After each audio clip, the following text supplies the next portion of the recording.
আল্লাহর হাবিবের রওজা শরীফ দেখে আমি সহ্য করতে পারি না রে আবু বকর, বিদায় দাও, আমি চলে যাব। চলে গেলেন নবীর পাগল। সিরিয়া দামেস্কে যাওয়ার পরে কিছুদিন পরে নবীজি স্বপ্ন দেখায়, কিরে বেলাল, এটা কেমন জুলুম, কতদিন হলো তোমার কণ্ঠের আজান শুনি না। বেলাল রে, তোর কি মন চায় না আমি নবীর জিয়ারতে আসতে? বেলাল আয়, আমি নবীর জিয়ারতে আয় রে বেলাল আয়, কতদিন হলো তোমার কণ্ঠের আজান শুনি না।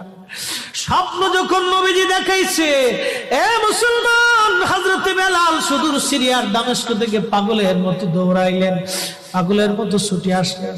যখন মদিনাতে আসলেন তখন তাহাজ্জুদের সময় চলতেছিল। তাহাজ্জুদের সময় চলার সময় হযরত বেলাল রাদিয়াল্লাহু আনহু কাঠের জালি দিয়ে তখন রওজা শরীফ ঘিরে রাখা ছিল। ওই জালির পাশে বসে বসে জালির সঙ্গে মাথা ঠেকাইয়া নবীর পাগল বসে বসে গুনগুন গুনগুন করে কাঁদে আর বলে,